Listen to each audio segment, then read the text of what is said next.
Pero ito, unahin natin itong sinabi ni Bato de la Rosa. Statement lang ito, kapiraso lang. Abay ako, nagulat dito sa kanya sinasabi. Grabe naman si Bato. Ay sabi ho ni Senador Bato, talaga lang, no?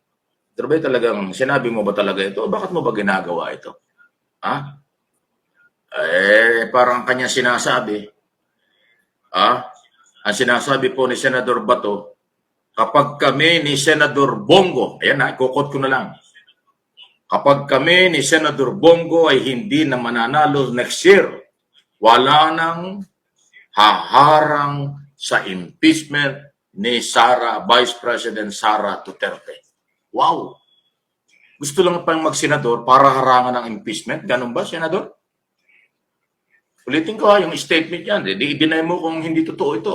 Pero kung sinabi mo, dahil ito lumabas na, malamang sinabi mo talaga. Ito, ulitin ko yung sinabi. Kukot ko na lang mo. Kapag kami ni Senador Bongo ay hindi mananalo next year, ibig sabihin sa eleksyon sa Mayo, wala nang hahanap o haharang, wala nang pipigil, wala nang haharang sa impeachment ni Vice President Sara Duterte. Diyos ko po.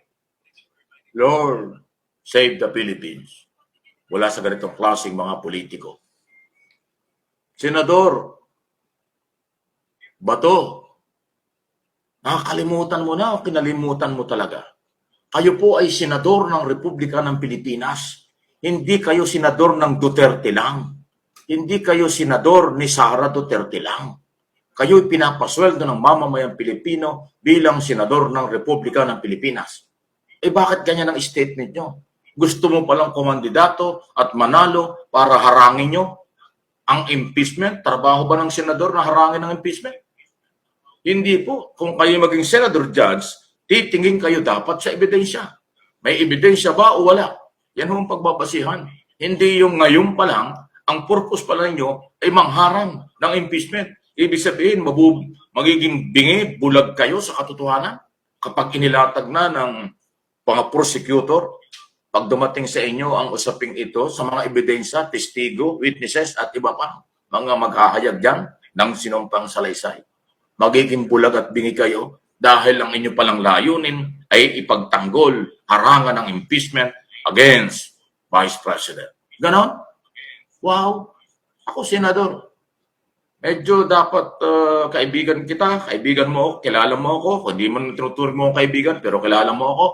Senador, magbago ka ng mga statement. Delikado ito.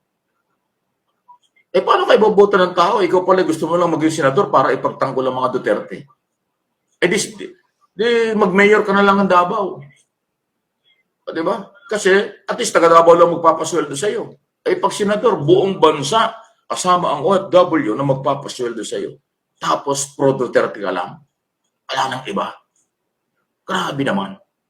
Grabe ka naman, Senador Bato. Kung hindi mo sinabi ito, liwanagin mo. Kung sinabi mo, dahil ito lumabas na, nag-viral na nga yung statement mo yan, ano ito? Pinaninindigan mo ba ito? Ulitin ko para doon sa mga bagong nanonood nakikinig. Kapag kami ni Senador Bongo ay hindi manalo next year, wala nang haharang sa impeachment ni Vice President Sara Duterte.